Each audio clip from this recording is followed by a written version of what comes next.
bienvenue dans les Carrefours de l'IA, le rendez-vous mensuel pour découvrir des cas d'application de l'IA en entreprise, mais aussi des résultats de recherche. On parlera aujourd'hui du thème de l'IA et de l'éducation. Et ce webinaire est co-organisé avec le Réseau Lieu dans le cadre du programme Wallon en intelligence artificielle Digital Wallonia for AI et en partenariat avec Trail, AI for Belgium, l'AWEX et les Hubs Digital Wallonia, mais aussi avec le soutien du service public wallon. Alors, je vais tout de suite présenter et passer la parole à Sandrine Brognot, qui sera modératrice du webinaire.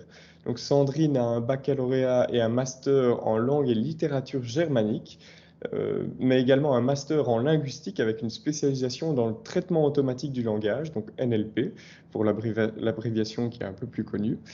Elle a également une thèse en traitement de la parole à l'UMONS et l'UCL. La grande force de Sandrine, c'est d'avoir une formation qui est à la fois en phonétique, en traitement du signal, en traitement automatique du langage. Et elle a une expérience en tant que chercheuse FNRS en synthèse vocale expressive. Elle a également enseigné ses domaines de compétences à l'UCL et aujourd'hui, Sandrine est conseillère scientifique. Elle est donc responsable du lancement de projets et du transfert de technologies pour les deux instituts de recherche antique de l'UMONS, c'est-à-dire l'Infortec et Numédiar. Sandrine est également très impliquée dans le consortium Trail qui est partenaire du webinaire. Sandrine, je te laisse tout de suite la parole. Merci Antoine. Bonjour à tous et bienvenue à cette nouvelle édition des Carrefours de l'IA. Donc d'abord, je tiens à remercier Digital Wallonia de me donner l'opportunité de modérer ce webinaire aujourd'hui sur la question de l'éducation par l'IA, l'éducation avec l'IA, l'éducation à l'IA. Et donc des discussions très riches avec un panel d'intervenants très variés que je vous présenterai juste après. Avant de commencer, je vais peut-être brièvement vous partager quelques slides. Je fais ça tout de suite. Voilà. Est-ce qu'on peut confirmer qu'on voit bien mon écran? C'est OK, Sandrine. Super. Donc voilà, Antoine m'a déjà présenté. Donc je suis conseillère en transfert technologique à l'Université de Mons. Je travaille aussi au sein du Réseau Lieu puisque l'ensemble des bureaux de transfert technologique des universités de la Fédération Wallonie-Bruxelles sont rassemblés en réseau sous la bannière du Réseau Lieu. Et pour ce Réseau Lieu, je suis référente pour l'ensemble des actions en intelligence artificielle. Donc à ce titre, j'ai aidé à la co-construction de l'écosystème Trail. Et le Réseau Lieu en particulier a travaillé dans cette construction de Trail avec un regard particulièrement attentif à toutes les questions de transfert de résultats de recherche vers le tissu socio-économique, de connexion entre le monde de l'entreprise et le monde des chercheurs et de facilitation de transfert et de protection des résultats pour tout ce qui concerne la propriété intellectuelle. Donc, à ce titre, le Réseau Lieu, en tant que bannière pour l'ensemble de ces universités, joue également un rôle de relais vers plus de 600 chercheurs qui sont aujourd'hui impliqués directement dans des questions de recherche liées à l'intelligence artificielle. La recherche est moins le sujet du webinaire d'aujourd'hui. On s'intéresse plus particulièrement aux questions de formation. Et donc, je me suis permise très rapidement de dresser un panorama du large éventail de formations qui sont proposées en région wallonne, depuis des formations de sensibilisation de base qui s'adressent à un large public d'entreprises, mais aussi le grand public. Alors, je m'en voudrais de ne pas mentionner le MOOC Elements of AI, qui a été adapté pour la Belgique il y a un peu moins d'un an et qui est accessible à l'ensemble des citoyens belges avec un panel très riche d'informations pour vraiment connaître les bases de l'IA et mieux comprendre à quoi elle peut servir. Il y a aussi toute une série de MOOC thématisés qui sont proposés par Agoria. Et par ailleurs, il y a tout un large programme de formation qui a été proposé par Numéria dans le cadre de la stratégie Digital Wallonia for AI. Depuis... Sandrine, excuse-moi de te couper, on ne voit pas tes slides passer. Ah. On est toujours sur le premier slide. C'est étrange. OK. À mon avis, c'est parce qu'on est resté là-dessus. En fait, je vais partager directement mon slideshow alors. Hop. Parfait, merci. Voilà, et je vais faire ça. Voilà. En fait, ça ne veut pas partager le slideshow. Comme ça, vous avez le deuxième slide. Je devrais peut-être le changer pour le troisième. Désolée. Vous voyez le slide? Pas encore. Parce que moi, si j'ai un cadre rouge autour. C'est tout noir. Tu peux peut-être sortir du mode présentation et le dérouler. Oui, c'est ce que je viens de faire. C'est étrange. Ou alors je vais faire juste un partage d'écran en fait, plutôt qu'un partage de fenêtre. Est-ce qu'on arrive sur mon slide ou pas? C'est toujours tout noir pour l'instant. Enfin. Sandrine, je prends la main. Tu peux les partager, tu peux les partager, vas-y. De toute façon, c'est les mêmes que ceux que je t'ai Voilà. Est-ce que c'est OK pour vous? Désolée. Je confirme que l'on voit. Voilà. Parfait. Voilà, désolée. Là, on voit plus que la première page. Oui. Formidable, désolée à tous. Donc voilà, outre ces formations plus de sensibilisation, Numeria propose aussi des parcours plus spécifiques qui s'adressent à différents types de profils, depuis des profils plus business, mais aussi de la partie plutôt orientée vers les chefs de projet, et puis des formations vraiment orientées vers les développeurs, avec des formations plus techniques. Il y a aussi tout un panel de formations sur mesure qui sont proposées en fonction des besoins des entreprises et qui peuvent se donner d'ailleurs directement dans l'entreprise. Alors, au-delà de ces formations qui sont en général des formations assez brèves de quelques jours, on peut aller vers des formations plus spécialisées, en général de plus longue durée, qui sont proposées notamment par l'ensemble des universités de la Fédération Wallonie-Bruxelles, mais aussi certaines hautes écoles. Et là, on peut passer au slide suivant. Aujourd'hui, au sein des 5 universités des 10 hautes écoles, on a fait un recensement des formations et en 2020, on avait plus de 15 formations à finalité en intelligence artificielle, mais aussi de master et de certificats qui ont donné lieu à plus de 180 travaux de fin d'études qui étaient directement focalisés sur des questions d'intelligence artificielle. Alors, je ne vais pas évidemment détailler, vu le timing, l'ensemble de ces formations. J'ai fait un focus ici sur quelques-unes pour montrer vraiment le large panel d'implications différentes de l'IA dans ces formations. Le premier, c'est peut-être le certificat en intelligence artificielle qui est proposé par l'UMONS, qui a la spécificité d'être un certificat en horaire décalé, donc en formation continue, qui est accessible donc également à des personnes qui travaillent déjà en entreprise, à des porteurs de projets, mais aussi à des doctorants et à différents types de profils, avec évidemment des prérequis au niveau technique, et qui permet vraiment de mettre les mains dans le cambouis et d'adresser une série de challenges technologiques, d'analyse d'images, d'analyse de la parole, et de vraiment développer directement des solutions qui adressent ces problèmes avec des cours, 1 à 2 cours en soirée pendant le premier quadrimestre et un week-end sur le second quadrimestre avec un challenge pratique à développer en équipe, ce qui permet également aussi la mise en réseau avec d'autres entreprises intéressées par les questions d'IA. Ce certificat est donné chaque année et est lancé au mois d'octobre. Par ailleurs, on a maintenant des programmes de bachelier et des programmes de master qui intègrent l'IA dans diverses thématiques. Il y a notamment un programme de bachelier qui est co-organisé par l'UCL Louvain et l'UNAMUR à Charleroi et qui intègre directement les questions liées à la santé dans un bachelier en sciences informatiques, donc avec une série de cours en chimie, en biologie qui sont donnés à ces informaticiens.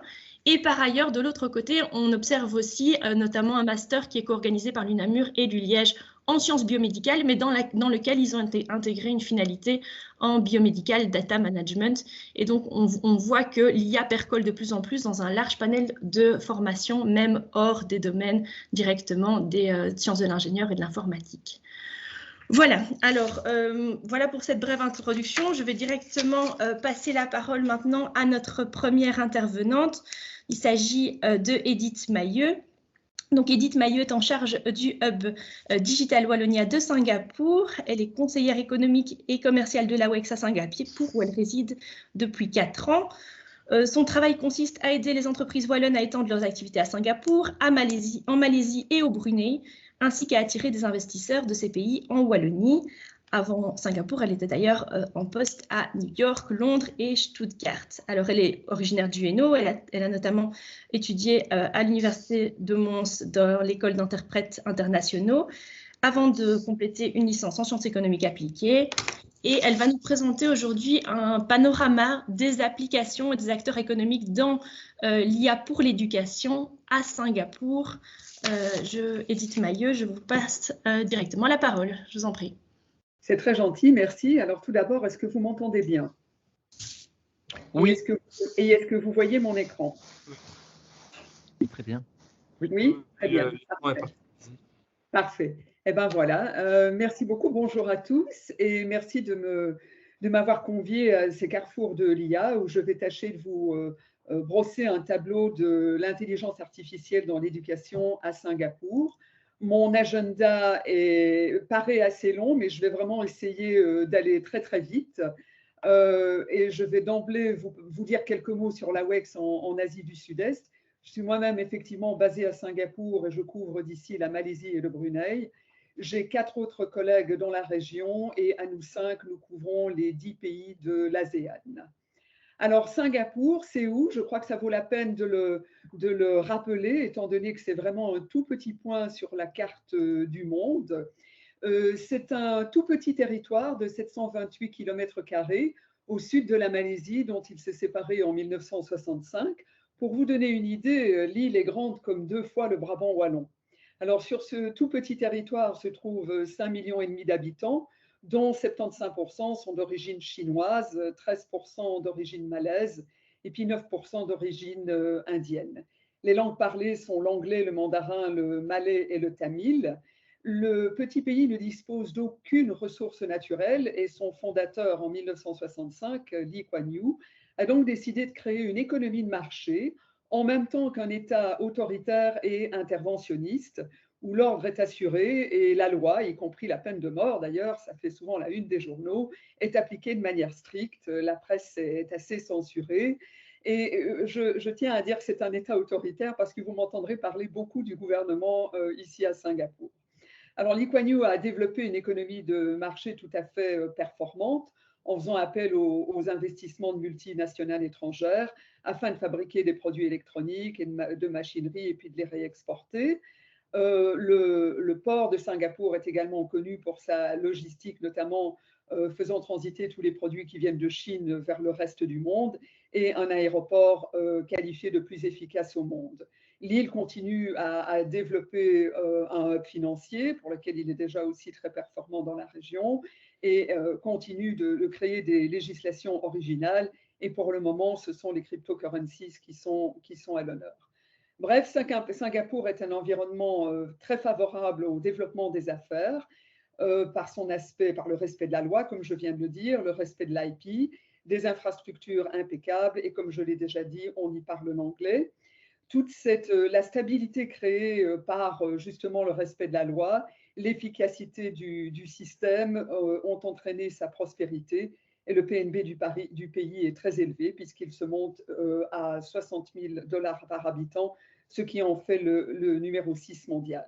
Enfin, pour toutes les raisons évoquées, Singapour est une base idéale pour les entreprises afin d'accéder, d'approcher en tout cas des autres pays de l'ASEAN, dont la population se monte à 650 millions d'habitants et qui est en forte croissance. Alors, je voudrais dire un petit mot sur l'éducation à Singapour, parce que le système est assez particulier. Le succès de Singapour, est attribué au principe de la méritocratie au service de l'excellence étatique. Le fondateur dont j'ai déjà parlé, Lee Kuan Yew, a été marqué et formé lui-même par le modèle élitiste anglais, qui est semblable au modèle du mandarinat chinois. Autrement dit, les meilleurs sont orientés vers l'administration, les fonctions gouvernementales et les entreprises d'État parce qu'ils travaillent dur et bien, et leurs salaires d'ailleurs vont refléter ces efforts, ce qui va d'ailleurs aussi permettre d'éviter la corruptibilité des fonctionnaires. La méritocratie est donc basée sur le succès académique. Si on réussit académiquement, on réussit dans la vie. Singapour est d'ailleurs régulièrement classé numéro 1 au test PISA de l'OCDE, qui ont lieu tous les 3 ans, le dernier ayant eu lieu en 2018. Singapour se partage généralement la vedette avec d'autres villes chinoises et notamment Shanghai. Il y a évidemment un petit bémol à tout ce merveilleux système, c'est qu'on peut constater que Singapour produit finalement assez peu de scientifiques et d'inventeurs, d'entrepreneurs d'envergure. Certains disent donc que Singapour est plutôt une méritocratie par examen par rapport à une méritocratie par talent, comme ce serait le cas aux États-Unis. De méchantes langues disent qu'il y a davantage de bourrage de crâne qu'un appel à la réflexion et à l'imaginaire. Une chose est certaine en tout cas, c'est que les étudiants singapouriens travaillent très dur, mais ce sont aussi les plus anxieux face aux examens et aux marques obtenues, parce que leur futur dans le système du pays en dépend.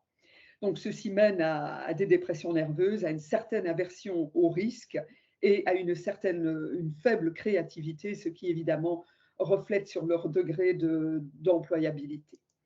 Alors, l'EduTech et l'IA dans l'éducation en général, en 2020, 186 millions de dollars ont été investis dans l'EduTech et on projette que d'ici 2025, ce montant aura triplé. Il est clair que la pandémie du coronavirus a participé au phénomène d'accélération de l'EduTech et que l'IA transforme le secteur éducatif, notamment via l'apprentissage personnalisé et à l'aide aux enseignants. Beaucoup d'avantages sont perçus par rapport à l'EduTech et l'IA, notamment l'amélioration du bien-être de l'étudiant et de l'enseignant. J'en ai fait toute une liste ici, mais pour raison de temps, je ne vais pas tous les énumérer. Et comme vous le savez tous, évidemment, l'IA se prête aussi à une certaine controverse. Peut-être que l'automatisation va entraîner un recours insuffisant aux professeurs et que l'IA va peut-être déterminer trop de téléguidage peut-être abusif. Mais ce n'est pas l'objet de ma présentation. Alors, quelle est la stratégie IA de manière générale à Singapour?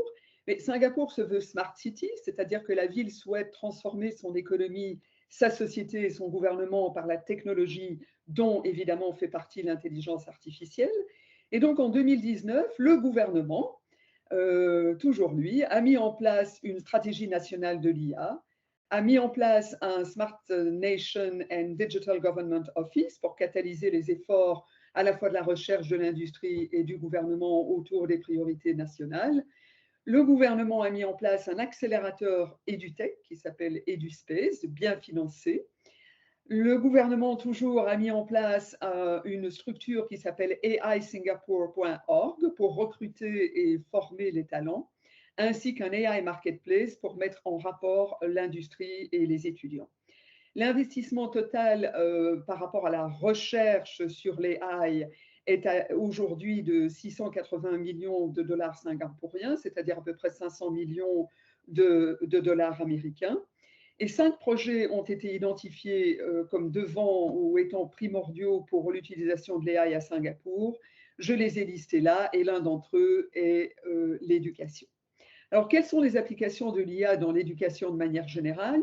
Ici encore, pour des raisons de temps, je ne vais pas tous les citer, mais il y a des applications déjà mises en place et d'autres qui sont en cours, mais qui en sont à leur début. Alors, il faut vraiment remarquer l'apprentissage adaptatif, l'automatisation de la correction des tests notamment, l'enseignement par dialogue, l'IA utilisée comme un agent actif dans la formation de groupes de collaboration, l'IA qui est derrière des moteurs de recommandation de lecture, et puis des créations aussi à partir de création d'enseignement à partir de matériel existant.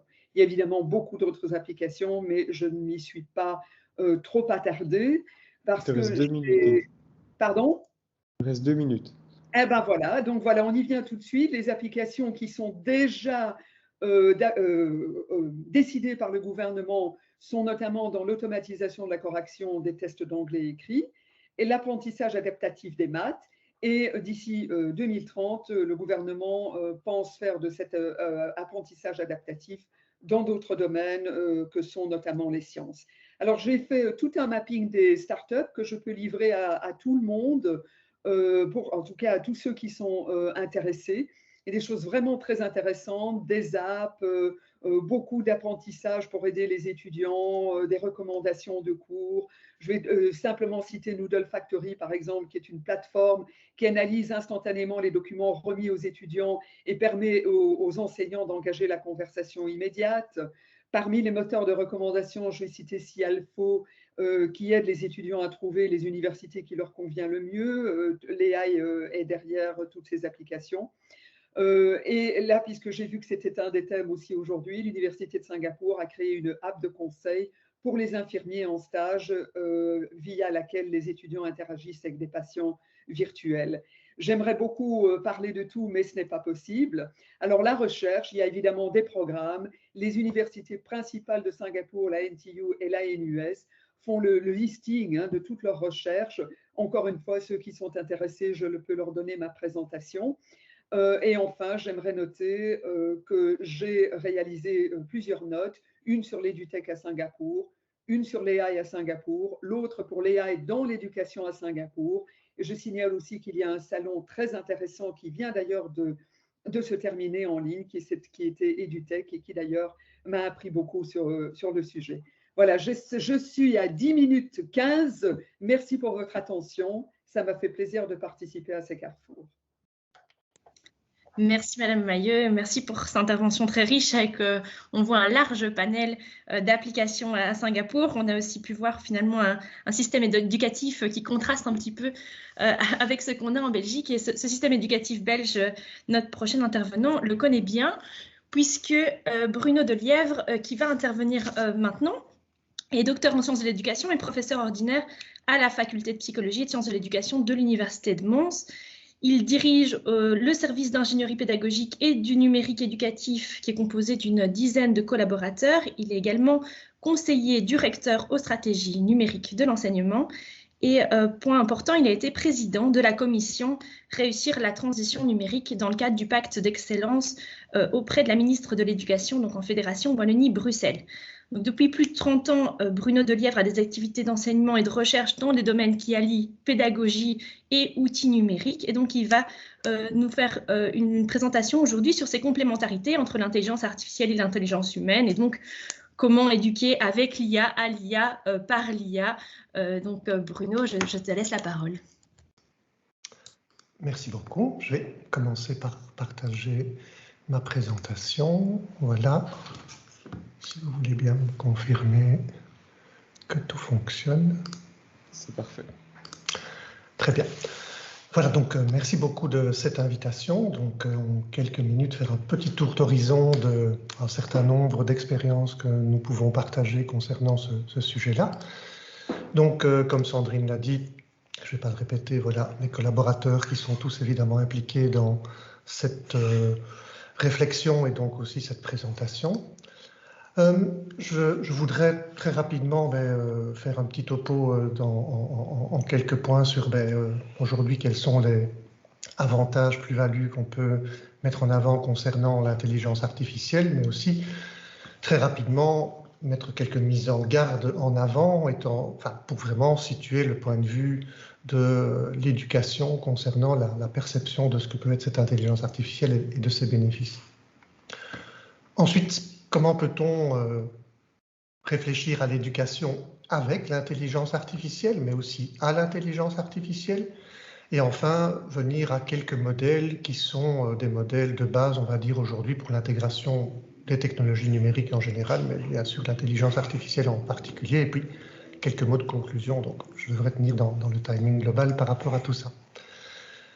La première chose, c'est peut-être cette idée un peu évidemment de buzz que l'intelligence artificielle fait aujourd'hui dans le monde en général et dans le monde de l'éducation en particulier, essentiellement parce que cette intelligence artificielle, on la retrouve dans toute une série de domaines, si pas dans tous les domaines, et parfois dans des domaines qu'on ne soupçonne pas nécessairement au départ. Dans le domaine artistique par exemple, on crée des tableaux à l'image, à l'identique de ce qu'auraient pu faire des réels auteurs, et donc c'est très impressionnant de voir que tant au niveau de la technique, on va dire, parce que même les procédés techniques sont répliqués, que du point de vue de la thématique, les choses sont enfin, une intelligence artificielle peut les mettre en œuvre. Le domaine de la cuisine, le domaine médical, le domaine de l'agriculture, enfin plein de domaines, enfin, vous le savez, tous les domaines sont impliqués. Alors voilà, l'intelligence artificielle est partout. Toutefois, je ne vais évidemment pas détailler tout ça, mais il faut bien comprendre que l'intelligence artificielle, c'est plein de choses et qu'évidemment, il faut se pencher sur ce qu'elle est, mais aussi sur ce qu'elle n'est pas, et en tout cas sur ce qu'elle peut apporter, ce qu'elle ne peut pas nécessairement apporter au niveau de l'éducation. Mais mettons d'abord en avant peut-être quelques-uns de ces avantages. Il est clair aujourd'hui que si l'intelligence artificielle est intégrée à un certain nombre de dispositifs dans le monde de l'éducation, c'est grâce à la puissance. La puissance de l'analyse de ces données qui aujourd'hui sont en nombre incommensurable et la possibilité de traiter ces données par des outils qui sont de plus en plus miniaturisés. Donc cette question de la puissance est celle qui va permettre de rendre cette intelligence artificielle aujourd'hui accessible et disponible au plus grand nombre, dont le monde de l'enseignement. Une deuxième qualité qu'on peut mettre en avant, c'est sa rapidité, c'est-à-dire qu'aujourd'hui, il n'y a pas de concurrence, c'est-à-dire que si un outil développé avec de l'intelligence artificielle peut travailler plus longtemps, plus rapidement qu'un être humain, ben, il n'y a pas de raison de faire travailler un être humain sur des sujets identiques. Hein, on sait aujourd'hui qu'en médecine, il y a des capacités de diagnostic qui sont réalisées par des outils d'intelligence artificielle qui vont beaucoup plus rapidement qu'un médecin. Donc, pourquoi se passerait-on d'outils comme ceux-là qui peuvent sauver des vies, évidemment? Un troisième avantage, c'est celui de la précision, donc de nouveau lié à cette capacité de pouvoir traiter rapidement des données et de pouvoir s'ajuster par rapport à celles-là. Et donc, dans le monde de la robotisation, dans ce cas-ci, le monde de la médecine robotisée, l'intelligence artificielle peut apporter un apport considérable en termes de qualité de produits que l'on peut proposer aux patients. Et donc tout ça, c'est assez étonnant, c'est très passionnant, c'est tout à fait motivant pour qui s'y intéresse. Alors, voilà là pour la part de la magie, mais ce n'est pas nécessairement toujours de la magie.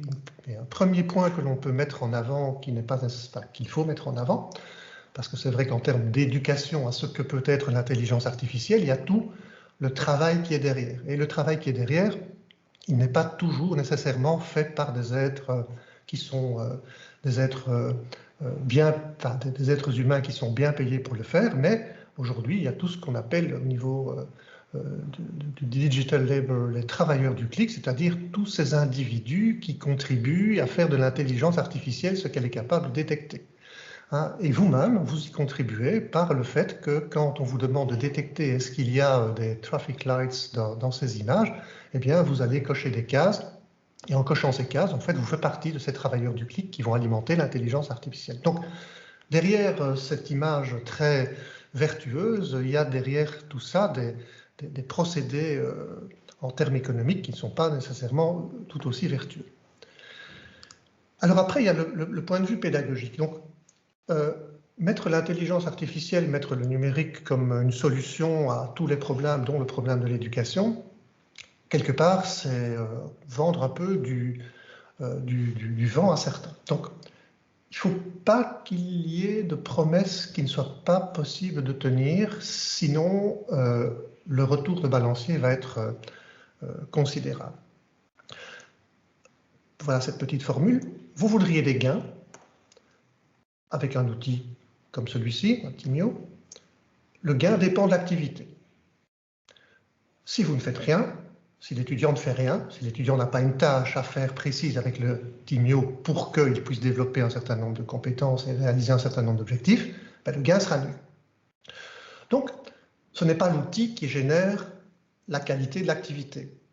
Donc, on ne peut pas parler d'efficacité intrinsèque de ces outils, et donc pas d'efficacité intrinsèque de l'intelligence artificielle, mais on doit parler du fait qu'il faut mettre en place des activités qui vont permettre de générer ce gain. Et donc, c'est bien là que va rentrer toute la compétence de l'enseignant, c'est-à-dire celle de développer pour ces apprentissages des activités dans lesquelles ces outils vont être impliqués de façon à atteindre les objectifs qu'il s'est fixés.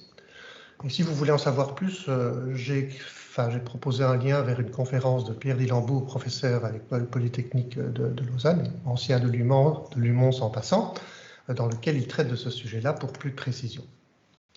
Mais ce qui est clair, c'est que la déception, c'est si la réalité ne correspond pas aux attentes. Et donc, il faut essayer que ce rapport-là il soit le plus proche possible par rapport à ce que l'on peut dire, mais aussi par rapport à ce que l'on peut mettre en place en termes d'activité de la part de l'apprenant. Et donc là, le rôle de l'enseignant est essentiel. Et donc, j'en viens au sujet principal de cette intervention, c'est le fait que, bien sûr, que l'intelligence artificielle a un certain nombre de qualités, rapidité, fiabilité, précision, que l'être humain n'a peut-être pas nécessairement, mais l'intelligence humaine, c'est l'esprit critique, qu'aujourd'hui l'intelligence artificielle ne peut pas développer, c'est la capacité de faire des ponts, d'être transversale, c'est la capacité d'une grande spécificité, c'est la capacité d'empathie, Et donc, l'éducation, c'est tout ça. Et donc, où mettons les outils d'intelligence artificielle? Ben, là où ils sont le plus forts, évidemment, mais laissons aussi à l'être humain, laissons à l'enseignant, laissons aux étudiants toutes ces capacités qui leur sont propres. Alors, éduquer avec l'IA, ben, vous allez retrouver aussi sur les sites dédicacés les différentes manières dont on peut intégrer l'IA par rapport à toute une série de tâches pédagogiques, hein, la différenciation, l'automatisation, la prédiction, etc. Et je voudrais vous en illustrer quelques-unes. Une première, c'est celle de l'aide que l'enseignant peut avoir pour suivre ses élèves, ses étudiants. Donc aujourd'hui, les outils de diagnostic très approfondis, les outils de suivi qui vont permettre de savoir exactement où en est l'élève, forcément pour l'enseignant, ça permet de suivre des cohortes parfois très nombreuses, avec beaucoup de précision, et de pouvoir intervenir là où c'est nécessaire. Et donc, voilà les outils concrets tels que certains dispositifs peuvent les proposer. Donc en termes d'aide pour l'enseignant, l'outil de suivi est une des applications possibles. Il y a aussi des aides pour l'apprenant à proprement parler en termes d'interaction. Alors, les chatbots peuvent en être un, donc cette possibilité de discuter avec un robot sur des sujets qui sont des sujets d'apprentissage. Et cette année, avec nos 700 étudiants en bloc 1 en sciences psychologiques et de l'éducation, on a développé un chatbot qui permet de répondre à toute une série de questions que les étudiants nous posent. Et donc, pour l'apprenant, c'est trouver plus rapidement une aide à toute heure du jour et de la nuit. Et pour nous, c'est la possibilité de ne pas devoir nécessairement dire 25 fois les mêmes choses à chaque personne qui nous poserait la question. Et donc, il est tout à fait possible aujourd'hui, même en utilisant des logiciels très simples, qui ne demandent pas de coder, mais de créer un certain nombre de simulations d'interaction pour que quand elles se produisent, elles puissent être activées au mieux possible en fonction du contexte de question. Alors, une question qui se pose vraiment aujourd'hui, je pense, qui est assez cruciale, c'est comment les outils qui utilisent l'intelligence artificielle sont-ils réellement intégrés par l'enseignant dans les contenus de cours, dans les programmes qui les concernent? Est-ce qu'en mathématiques, les enseignants utilisent les outils qui dans ce cas-ci, sont capables d'aider à la résolution d'une équation? Comment intègre-t-on ça?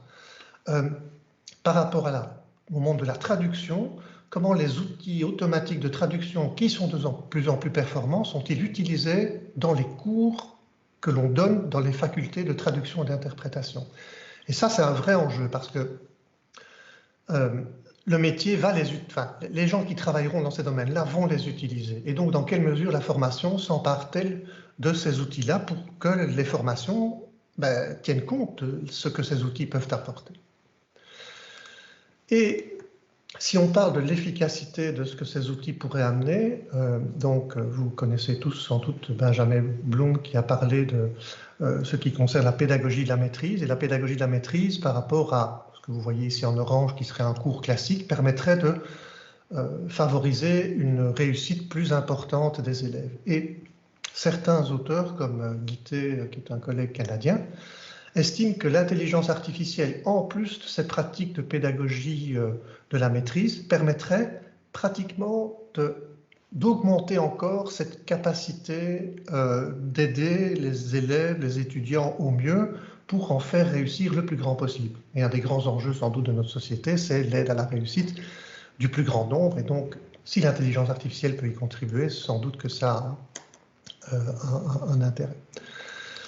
Ensuite, il y a éduquer à l'intelligence artificielle, donc apprendre à coder, hein, c'est une question très à la mode aussi aujourd'hui.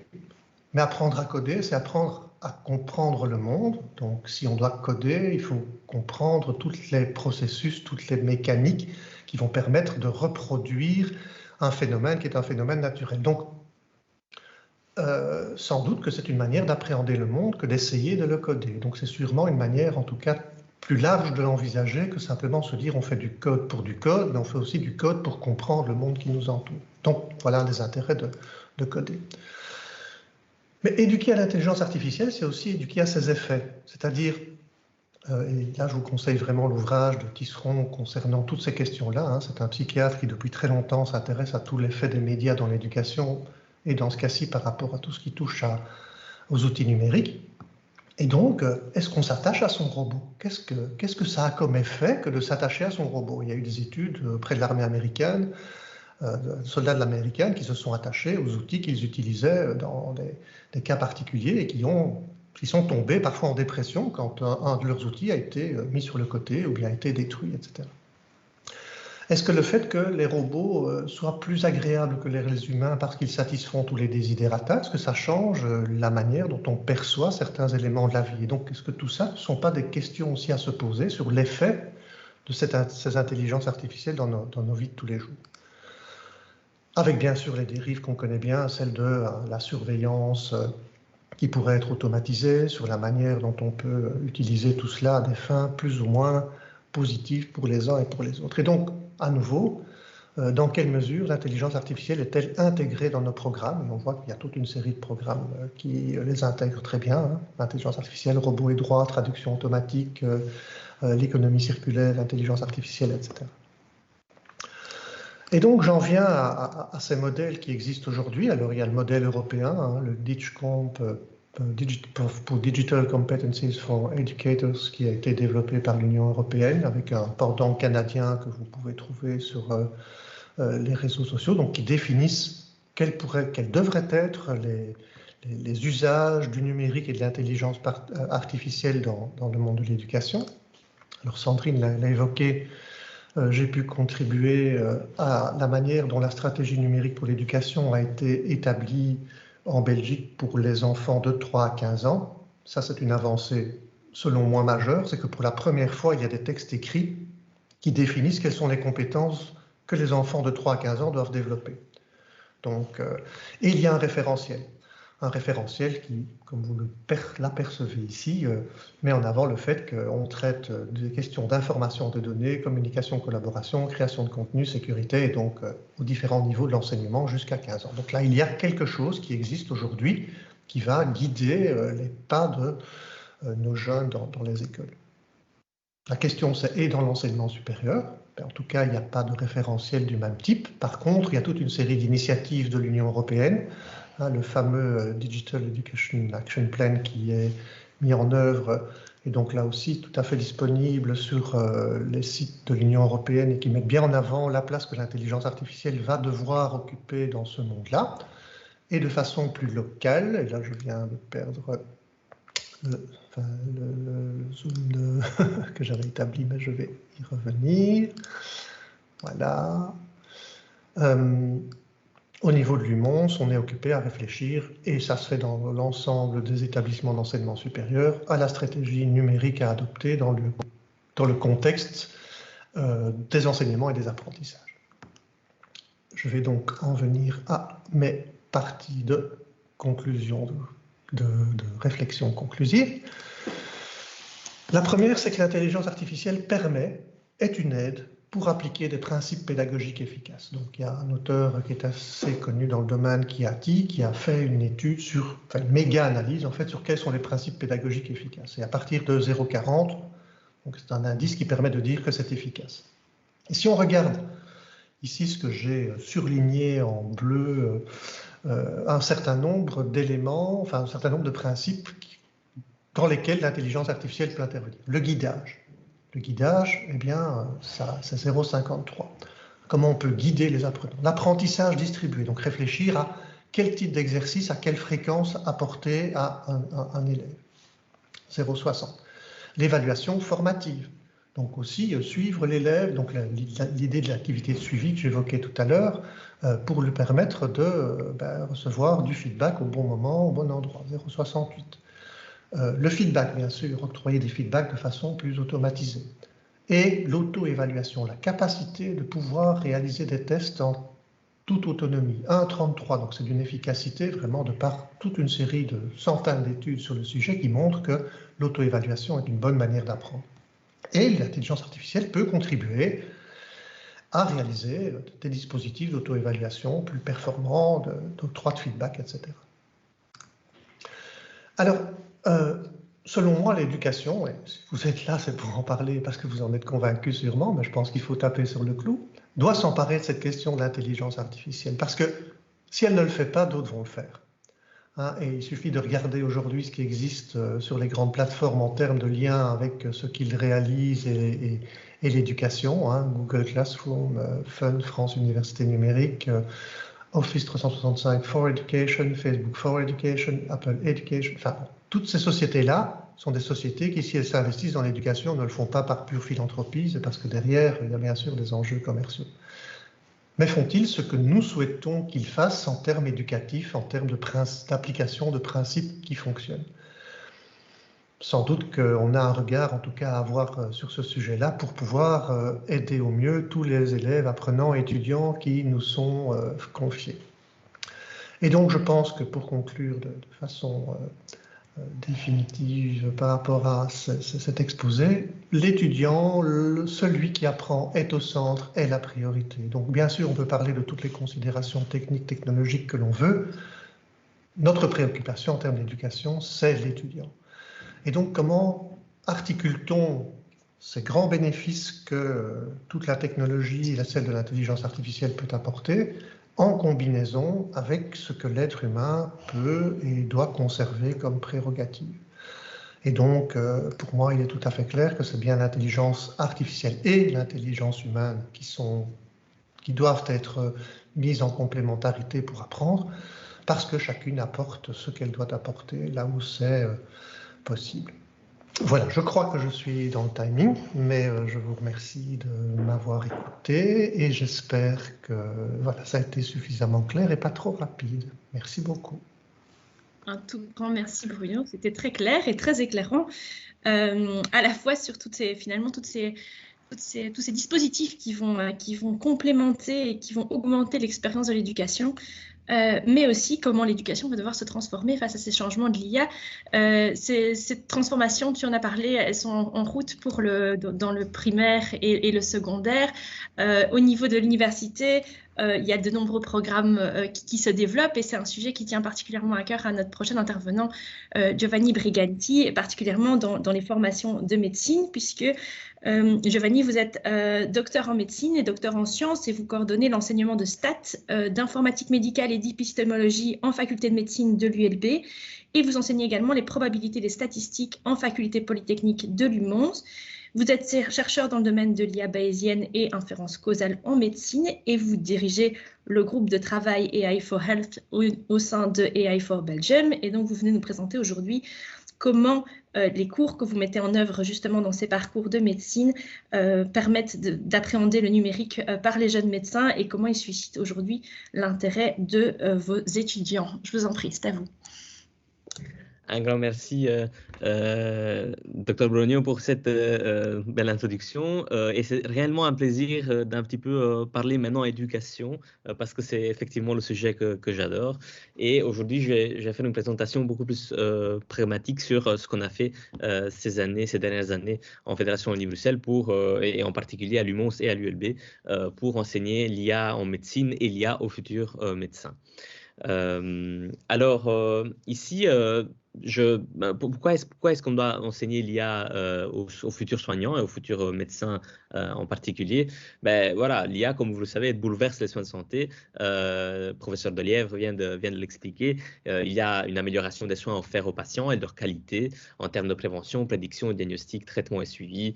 Une amélioration de la qualité de vie au travail pour les médecins et les soignants au sens large. Une libération des tâches à basse valeur ajoutée, une augmentation des compétences, une amélioration de la performance des institutions de soins en termes de financiers et en termes de gestion et management des flux, que ce soit patients, personnel ou logistique, et à la fois une amélioration de la gestion de la santé publique par les autorités si cette IA est appliquée de façon convenable. Alors, premièrement, je vais vous parler du cours que je coordonne à l'ULB. C'est un cours qui a débuté la première fois quand moi j'étais étudiant encore et qui en fait regroupe un continuum entre donc la méthodologie de recherche, l'apprentissage des statistiques, ensuite le machine learning avec les premiers modèles, l'informatique médicale avec une sensibilisation à tout ce qui est médecine digitale, on va voir dans le détail, et l'épistémologie des sciences sciences de la vie et en particulier de la médecine. Et donc, au sein de cette grande unité qui fait 50 heures de cours en Master 2 médecine, donc ils sont quasi médecins, ils s'apprêtent en fait à rentrer dans les grosses tâches cliniques des grandes cliniques donc, en faculté de médecine. Il existe en fait un AI track obligatoire au sein des unités qui composent l'unité d'enseignement que je coordonne. Alors, qu'est-ce qui se trouve dans cette AI Track qui est dispersée au sein des 3 activités d'apprentissage, voire 4 avec la méthodologie des TFE? Il existe une éducation à la programmation avec R, en pouvant faire des statistiques descriptives, inférentielles, des modèles linéaires au tout minimum, des méta-analyses, des analyses de survie, des classifications binaires, des support vector machines, des bootstrapping, tout ça avec R. En termes d'apprentissage théorique, nous avons un gros apprentissage des probabilités, des statistiques descriptives et inférentielles qui sont nécessaires pour le mémoire de fin d'études. Mais après, on passe au modèle linéaire, au modèle logistique, à la classification, le clustering, les réseaux et en particulier les réseaux ENN et réseaux bayésiens. Et ensuite, une fois que le corpus théorique de programmation est appris, on enseigne également la médecine digitale dans tous ses défis, les terminologies médicales, NOMED-CT, la nécessité d'avoir un NLP dans les différents dossiers patients informatisés pour pouvoir extraire des informations, de quelle façon cet NLP peut être utilisé pour résumer les dossiers médicaux, pour pouvoir résumer les informations du patient et structurer l'information afin que le médecin puisse moins dédier du temps de l'administratif, mais plus aux patients. Sensibilisation à l'IA diagnostic et de monitoring, de prédiction, sensibilisation aux dossiers patients informatisés, aux données médicales, au numérique en tout ce qui concerne la médecine générale. Et donc, les étudiants ont réellement un cadre théorique assez étendu sur la question à la fois de l'IA et de la médecine digitale. En pratique, les étudiants, ce qu'ils font une fois avoir reçu les informations théoriques, c'est qu'au 2e quadrimestre, ils ont des travaux pratiques, que cela soit des travaux pratiques de programmation sur R, que cela soit des travaux pratiques en informatique médicale avec le thème notamment de l'intelligence artificielle. Et le but est de utiliser l'expérience clinique qu'ils ont déjà eue dans des stages qu'ils ont déjà eus, parce qu'ils ont déjà eu plusieurs mois de stage quand ils arrivent dans ces cours, donc ils ont une expérience clinique. Eh bien, ils vont utiliser cette expérience clinique pour utiliser les notions acquises en informatique médicale, en intelligence artificielle, en statistique, pour créer un concept, pour résoudre un problème qui, lui, est bien réel. Et donc, ce qu'on fait généralement, c'est qu'on propose 2-3 challenges aux étudiants. Et donc, l'année passée, ça a été notamment la crise Covid-19, avec la difficulté de relier les différentes informations des différents centres, testing, vaccination, hospitalisation, et pouvoir proposer quelque chose de cohérent qui puisse aider les médecins à mieux effectuer leur boulot. Alors ça, c'est un cours qui s'opère depuis maintenant 6 ans. Et la conséquence d'avoir eu 6 ans de ce cours, c'est que les médecins sont maintenant sensibilisés, les futurs médecins sont maintenant sensibilisés à la thématique de l'IA. Et j'ai personnellement 6 mémorants par an environ qui font des mémoires en intelligence artificielle. Alors, les sujets se calquent essentiellement sur mes domaines de recherche, mais il y a d'autres mémoires également qui se font. Et donc, pour ce qui me concerne, c'est essentiellement des réseaux, de la psychiatrie computationnelle et de l'inférence bayésienne, mais il s'agit d'autres mémoires également en dermatologie, en ophtalmologie qui commencent, et notamment dans mon hôpital, le Serge Brugman, qui est particulièrement intéressé par la question.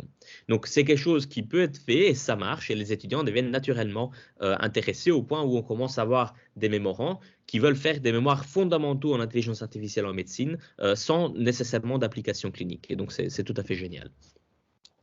À l'UMONS, on s'y met également et il y a eu, le professeur Pierre Duhay, qui est vice-recteur à l'UMONS, a pu décrocher un gros projet qui s'appelle AIS, Artificial Intelligence, Innovation and Society, avec la collaboration d'autres universités européennes. Et donc, il y a également Rania Haro, qui est docteur en sciences pharmaceutiques à l'UMONS et qui est Project Officer pour ce projet Erasmus+. Et donc, on peut, à partir de l'année prochaine désormais, donc ça sera la première cohorte en bachelier cette fois-ci à l'UMONS, à partir de 2022-2023, recevoir des notions en intelligence artificielle et soft skills. Je serai chargé de fournir cet enseignement. Et quelle est l'outline du programme qui est convenu avec toutes les universités européennes, bien évidemment. Il sera adapté dans les années suivantes pour mieux se calquer sur les besoins des étudiants en médecine à Mons. C'est essentiellement l'introduction à l'IA, les systèmes experts, le machine learning, le machine vision et l'image recognition pour tout ce qui est notamment radiologie, anapath, etc. Alors, enseigner l'IA en médecine est bien pour les soignants, mais il faut également enseigner l'IA en médecine aux autres domaines. Et donc, comme Dr Brognaud le soulignait tout à l'heure, il y a des programmes à l'UCL, notamment des bacheliers qui enseignent l'IA en santé également aux informaticiens, aux ingénieurs. Et donc, je salue notamment des personnes qui sont dans la salle aujourd'hui, qui contribuent activement à cet enseignement. Et je trouve que c'est génial. Bien évidemment, il y a le certificat à l'UMONS, comme Dr Brognaud l'a souligné, le Hands-on AI, dans lequel j'interviens également pour donner 2 heures de cours par an sur l'IA en médecine. Et c'est aussi intéressant d'enseigner l'IA en médecine aux juristes et avocats. Et il existe un master à l'ULiège dans lequel il y a un module donc pour les avocats spécifiquement dans le domaine de la santé et la médecine, dans le master intelligence artificielle et loi. Donc droit, et dans lequel on fait un programme cohérent avec Romain Alderweireld qui est de la Fondation 101 Génome et Bruno Schroeder, bien évidemment, que vous connaissez tous de Microsoft. Et donc, c'est très intéressant d'échanger par rapport à la santé dans le domaine des autres domaines. Alors, bien évidemment, il faut aller aussi rechercher les professionnels qui sont déjà en place et qui exercent déjà via des workshops, via des conférences et des séminaires. Et on fait cela via la grosse plateforme AI for Belgium au niveau fédéral, au niveau régional. En Fédération Wallonie-Bruxelles, nous avons notamment Trail en Wallonie. À Bruxelles, il y a d'autres initiatives comme le FARI. Mais au niveau fédéral, on fait ça avec AI for Belgium et on a énormément de participants à tous les événements que l'on fait. Et on va proposer maintenant des workshops pour accompagner les hôpitaux. Alors, à court moyen terme, et on arrive à la fin de cette présentation, qu'est-ce qu'il faut faire? Il faut ajuster les contenus de cours pour créer un track uniforme et cohérent dans les différentes universités de Fédération Wallonie-Bruxelles et même, je dirais, en Belgique, pour former tous les médecins de façon au moins élémentaire, et puis pour les plus intéressés, faire plus en matière d'intelligence artificielle et médecine. Proposer des programmes de formation continue, et donc je suis content d'annoncer que nous préparons un certificat interuniversitaire UMONS ULB pour commencer en matière d'intelligence artificielle et médecine, qui verra le jour notamment l'année prochaine. Et il existe également des nécessités de former donc les autres professionnels de la santé. Est-ce qu'il faut ouvrir un master de spécialisation comme on en a en médecine clinique, mais pour l'intelligence artificielle, l'informatique médicale et tous les autres challenges? Probablement que oui. Je suis également convaincu qu'il faut offrir en Fédération Wallonie-Bruxelles un double bachelier médecin, ingénieur civil en matière spécialisée intelligence artificielle, médecine digitale, puisque après en master, on peut moins aller chercher les étudiants en médecine puisqu'ils sont focalisés sur le côté clinique de l'apprentissage, ce qui est aussi important, bien évidemment. Et dernier point, il faut briser les ponts entre les médecins et les spécialistes de l'IA avec des chaires interfacultaires. Voilà, je vous remercie tous de votre attention et j'espère que c'était clair.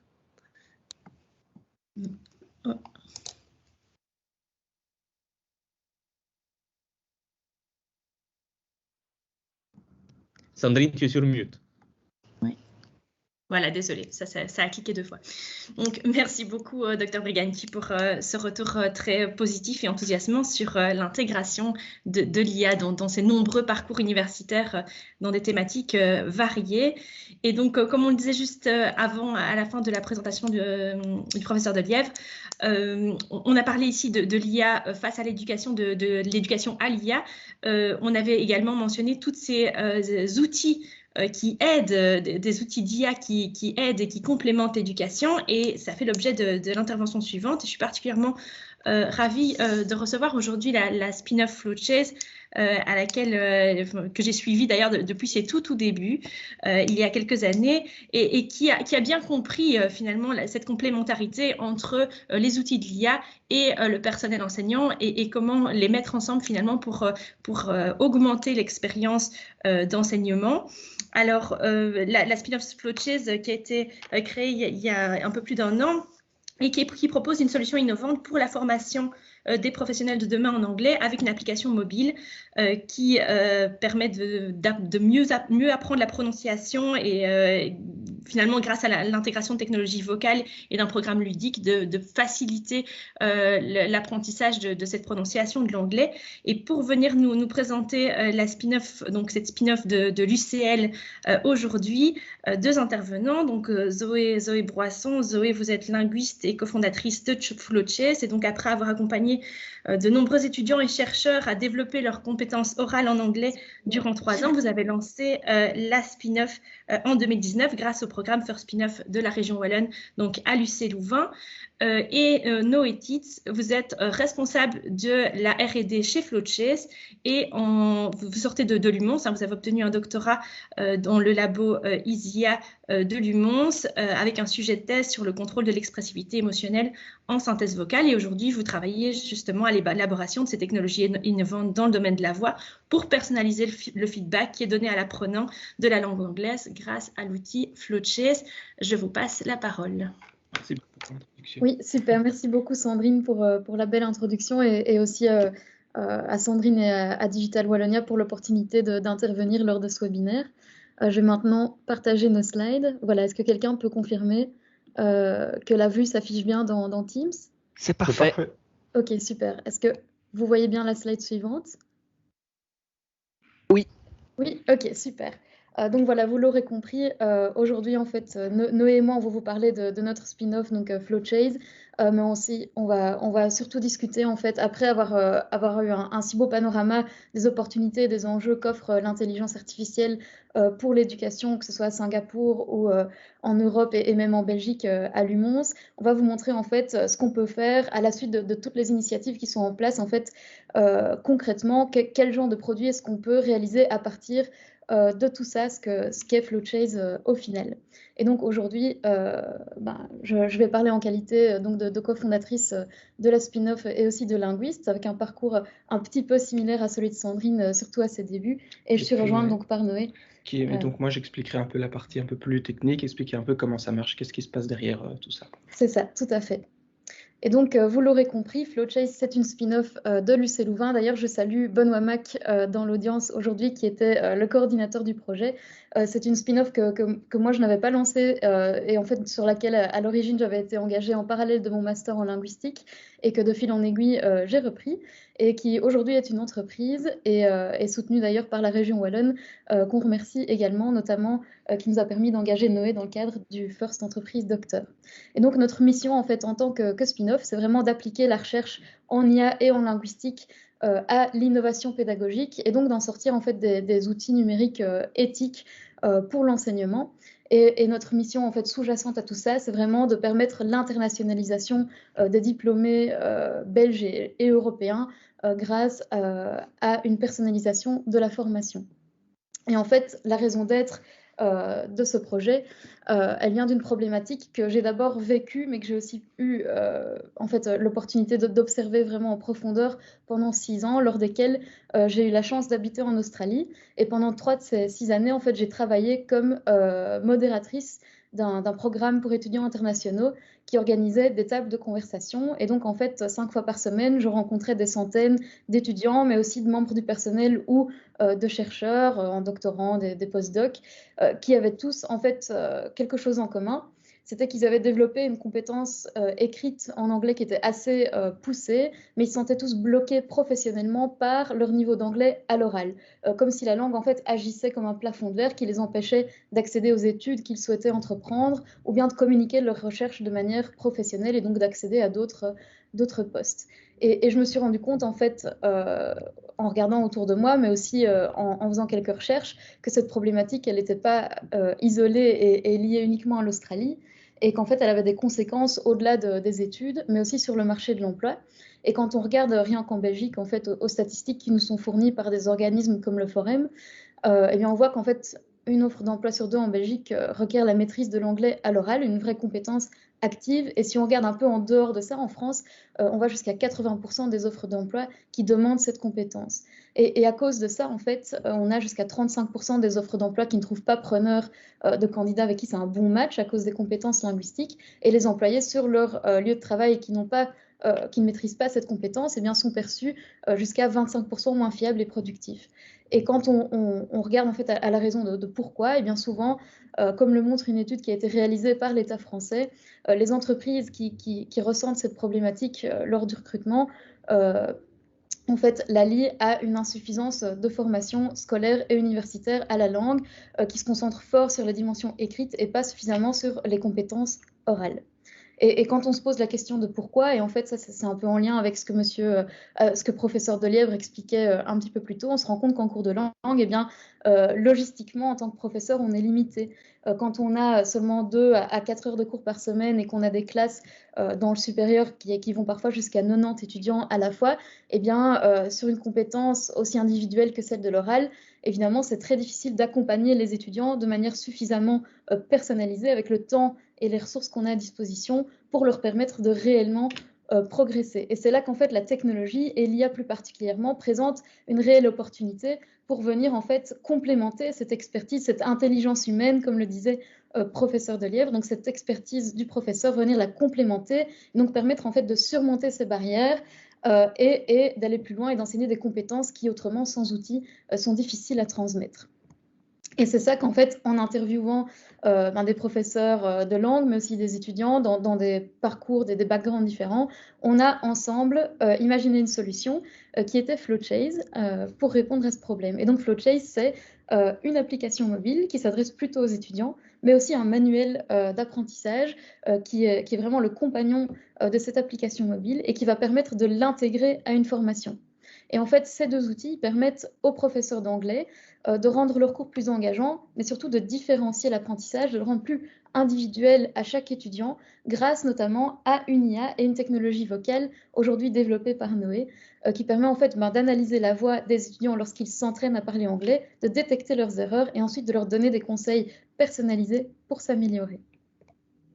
Et en fait, la réflexion qu'on voulait réellement avoir en développant cet outil, c'était pas juste de développer un outil d'IA ou technologique et de le donner à des professeurs et puis de les laisser l'utiliser tel quel, mais on voulait avoir une réelle réflexion pédagogique, avoir un outil qui ajoutait vraiment une valeur en fait à la classe. Et ça, on a réussi à le faire en fait en développant un outil qui puisse être intégré à la formation en suivant un modèle pédagogique qu'on appelle celui de la classe inversée. Et donc très pratiquement, comment ça marche en fait l'intégration d'un outil comme le nôtre pour avoir des résultats optimaux? Eh bien en fait, les professeurs peuvent demander aux étudiants de faire une préparation dans Flowchase à la maison chez eux, ce qui marche très bien avec la prononciation et l'oral, parce qu'alors on peut s'entraîner vraiment dans sa zone de confort. Et c'est là qu'on peut avancer à son rythme avec l'IA qui permet d'avoir ses conseils personnalisés. Et en classe, un peu plus tard, eh bien, notre manuel qui accompagne l'application permet vraiment aux profs de mettre en pratique ce que les élèves ont appris chez eux directement en classe grâce à des activités de groupe en fait en lien avec l'app qu'on a développées qui sont prêtes à l'emploi. Et donc il y a vraiment une réflexion pédagogique derrière qui permet en fait d'intégrer l'outil à la formation pour avoir cette plus-value. Et en tant que spin-off, en fait, la recherche, elle influe grandement le développement de notre outil sur 2 pôles particulièrement, celui de la linguistique, vous l'aurez compris, et aussi celui de la technologie vocale. Et alors, juste avant de passer la parole à Noé, je vais juste faire un tout dernier point. Donc voilà, la recherche en linguistique, comment est-ce qu'elle, en fait, influence la manière dont on construit l'outil? Eh bien, simplement, j'ai fait un peu un panorama de la recherche et je me suis rendu compte qu'il y a une filière en particulier, celle de la recherche sur l'intelligibilité, qui a permis en fait à plusieurs professeurs et chercheurs d'identifier les aspects de prononciation sur lesquels on pouvait travailler en priorité pour se faire comprendre facilement. Et en fait, donc, derrière notre contenu pédagogique, on a aussi séquencé nos modules d'apprentissage en suivant ce principe de recherche, en fait, en essayant vraiment de pouvoir offrir aux formateurs un parcours d'apprentissage qui soit séquencé de la manière optimale pour fournir aux étudiants une formation qui donne des résultats et guider les formateurs aussi dans cet enseignement vis-à-vis duquel parfois ils manquent un peu de confiance en eux parce qu'ils ne savent pas trop par où commencer ou bien quels aspects de prononciation enseigner pour avoir vraiment un impact. Et donc, on a pu vraiment identifier certains aspects qui avaient été démontrés par la recherche comme ayant en fait un rôle important à jouer sur la fluidité de la parole et les mettre en priorité dans notre parcours d'apprentissage. Voilà. Et donc, le deuxième pôle sur lequel on innove et dans lequel la recherche a un rôle important, c'est celui de notre technologie et de notre IA. Et je vais maintenant laisser Noé vous la présenter. Merci Zoé. Alors donc, pour rappeler un peu brièvement, en fait, Sandrine m'a déjà assez bien présenté. Et donc, mon background, moi, c'est que j'ai fait des études d'ingénieur civil électricien et spécialisé en traitement du signal à la Polytech de Mons. Et alors, ensuite, je me suis spécialisé plus particulièrement dans le traitement de la parole, notamment via un stage et ensuite un TFE, où j'ai fait de l'analyse de voix pathologiques. Et ensuite, j'ai fait ma thèse de doctorat à l'ISIA Lab, supervisée par Thierry Dutoit, dans un domaine qui est très proche de celui que Sandrine connaît bien, c'est-à-dire celui de la synthèse vocale expressive, et moi plus particulièrement dans l'utilisation du deep learning pour arriver à cette fin. Donc, c'est-à-dire comment, à partir d'un texte, arriver à générer le signal de parole avec certaines informations sur l'émotion, sur l'expressivité, en utilisant en fait des grosses bases de données qui ont par exemple des audiobooks qui ont beaucoup de paroles avec le texte correspondant, mais qui contient beaucoup d'expressivité. Et donc ici, plus particulièrement, je continue à appliquer ces connaissances dans la startup Flowchase. Et donc, je vais vous expliquer un peu qu'est-ce qu'il y a derrière là, comment ça marche derrière tout ça. Donc ça, en fait, ça vous donne un overview un peu de la structure du système. Donc ici, donc vous avez vu quelques screenshots de l'application. Donc vous allez avoir sur votre téléphone tous les visuels avec l'interface qui est supposée être la plus intuitive possible, la plus facile à utiliser. Et en fait, cette interface, elle est en communication avec toute une structure derrière qui va donner les feedbacks, la suite des événements. Donc en fait, cette partie-ci, en fait, elle contient toute la logique liée aux utilisateurs, au programme d'apprentissage, les contenus des différentes phrases, etc. Et donc, c'est pour ça qu'elle est liée à une base de données linguistique qui, elle, va contenir le contenu phonétique des différentes phrases, etc. Et d'autre part, elle est liée à la partie qui s'occupe de la détection dans la parole. Et donc là, c'est là que va y avoir toute la technologie vocale d'analyse. Et donc, en fait, aussi lié à cette base de données linguistique, on va avoir une partie traitement de texte, traitement de phonétique et syllabification. Et donc là, aujourd'hui, je vais particulièrement vous parler de ce bloc-ci et de ce bloc-ci parce que c'est les deux blocs qui sont plus orientés IA. Celui-là, c'est du NLP, celui-là, c'est du speech processing. Donc, pour commencer par le premier, en fait, si vous avez une vue un petit peu plus détaillée du processus, donc, en fait, par rapport à ce que M. Deliev disait ici, on va avoir ce que l'intelligence humaine va produire, c'est l'écriture du contenu pédagogique, et donc, c'est-à-dire écrire tous les exercices, les phrases, etc. Et dans le reste du schéma, c'est plutôt la partie automatique qui va être à l'œuvre. On va avoir une phonétisation automatique des mots, une certaine syllabification et du traitement de texte. Donc ici, pour vous donner un petit exemple concret du genre de choses qu'on va faire, c'est à partir de mots qui sont intéressants à étudier en classe parce qu'ils sont peut-être challengeants au niveau prononciation, eh ben, on va avoir une transcription phonétique. Donc, cette transcription phonétique, elle peut soit être basée sur des datasets qui sont existants et qui ont été annotés par des humains, mais parfois, ces datasets sont un peu incomplets. Parfois, il manque des mots. Et donc là, on va utiliser un modèle de prédiction, un modèle de machine learning pour prédire automatiquement la phonétique. La deuxième chose qui est très importante pour nous, c'est d'avoir l'information de syllabes. Donc, comment les mots sont différents, segmentés en différentes syllabes, parce qu'on utilise ça dans les différents exercices. Et donc, on va aussi avoir un algorithme de syllabification qui, lui, ne repose pas forcément sur du machine learning, puisqu'il s'agit simplement de l'implémentation de règles, donc d'algorithmes rule-based en anglais. Et donc ici, il est basé sur le principe de sonorité, c'est-à-dire qu'en fait, dans les syllabes, on a une succession de voyelles et de consonnes et que une syllabe va commencer par une consonne et puis il va avoir une sonorité qui est plus grande avec les voyelles. Et en fait, on a certaines consonnes qui ont des niveaux de sonorité intermédiaires entre les consonnes telles que que, pe, te et les voyelles. On va avoir des consonnes intermédiaires comme le M et N qui ont un certain degré de sonorité. Et alors, par exemple, ici, donc j'ai le mot comfortable, et ben, on voit qu'on va avoir une succession de sonorités qui va être comme ça, et c'est grâce à ce principe-là qu'on va segmenter les syllabes. Donc ça, c'est un peu un exemple d'application de ce dont on a besoin. Maintenant, pour passer à la partie technologie de la parole, donc je vais vous expliquer un petit peu la structure de tout ça. Donc à partir des enregistrements des apprenants en anglais, donc qui vont parler dans l'application, et d'une transcription phonétique de l'exercice, on va les utiliser pour pouvoir les aligner automatiquement. Et donc, c'est là qu'on va avoir besoin d'un algorithme de machine learning qui a été optimisé pour aligner automatiquement les sons qui sont contenus dans ce qu'on prononce et la transcription phonétique. Et grâce à cet alignement, on va pouvoir faire un certain nombre d'analyses, par exemple, détecter où sont les voyelles et les consonnes, est-ce que les voyelles et les consonnes sont bien prononcées, quelle est l'intonation dans les mots et dans la phrase. Et c'est grâce à ces analyses qu'on a créé différents types d'exercices qui sont disponibles dans l'application. Et donc ici, vous avez par exemple un exemple de visuel où on a une certaine phrase, on a un mot qu'on souhaite étudier, et donc la personne va parler dans le micro pour essayer de la prononcer. Et donc ça envoie derrière l'enregistrement et l'information à la partie qui est supposée faire la technologie vocale, et on va avoir le feedback qui s'affiche en fonction de ce qui a été détecté.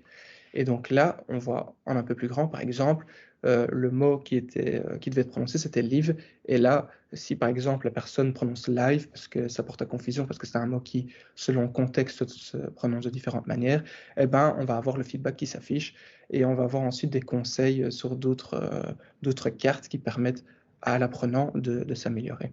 Donc maintenant, je vais repasser la parole à Zoé pour conclure cette présentation. Merci Noé d'avoir présenté notre technologie de manière aussi concrète et claire. Et donc en résumé, l'oral en anglais et d'autres langues étrangères, c'est un défi à enseigner, mais c'est aussi une compétence qui est riche en valeur pour les étudiantes parce qu'elle a une valeur après qu'ils soient diplômés et qui malheureusement est souvent négligée. Pour bien l'enseigner, la différenciation, elle est clé, mais on ne peut pas demander à tous les profs d'être des super-héros dans le temps qui leur est donné. Et donc l'intelligence artificielle, eh bien, elle permet vraiment de surmonter les barrières logistiques en fait, de la classe traditionnelle et de transmettre cette compétence du moment qu'elle est intégrée à la formation de manière réfléchie, ce qu'on espère travailler à faire en tout cas de mieux en mieux chaque jour chez FlowChase. Voilà. Merci à toutes et à tous pour votre attention. Et si vous souhaitez poursuivre la discussion avec nous, eh bien, on vous invite à nous rajouter sur LinkedIn et venir échanger avec nous par ce biais-là. Voilà, merci. Merci Zoé et Noé pour cette présentation très claire, à la fois des enjeux, mais aussi des aspects techniques de votre solution. Alors, on arrive maintenant à la fin de cette édition des Carrefours de l'IA. On a pu voir à quel point l'IA va chambouler l'éducation de demain par l'intégration de nombreuses applications qui vont venir complémenter l'expérience à la fois du professeur en facilitant les tâches qu'il réalise, en lui permettant d'avoir une approche plus spécialisée, plus personnalisée de l'enseignement auprès de ses apprenants, mais aussi auprès de l'apprenant en lui permettant notamment de travailler plus en autonomie. On l'a vu avec la dernière application. On sait aussi malheureusement, et le corollaire, c'est qu'il y a des enjeux critiques vu que l'ensemble des métiers de demain vont être fortement impactés et que donc il est important d'anticiper au mieux la formation à ces nombreux métiers. Et on l'a vu avec ce qui se fait aujourd'hui en médecine et en droit notamment, et les vitesses de développement sont telles que cette anticipation doit se faire de manière assez rapide et qu'on va faire face à de nombreux challenges demain. On voit que en tout cas, les différentes actions sont en marche. Je pense que ce sera particulièrement intéressant de refaire un point dans quelques années pour voir un peu comment tout ça s'est mis en route et comment finalement on a permis d'augmenter cette expérience de l'enseignement. Voilà, s'il n'y a pas plus de questions par rapport aux interventions d'aujourd'hui, je propose qu'on clôture ici et je remercie fortement de l'ensemble des intervenants qui ont permis d'avoir des discussions très riches et bien sûr Digital Wallonia qui a permis l'organisation de ce séminaire. Voilà, merci beaucoup.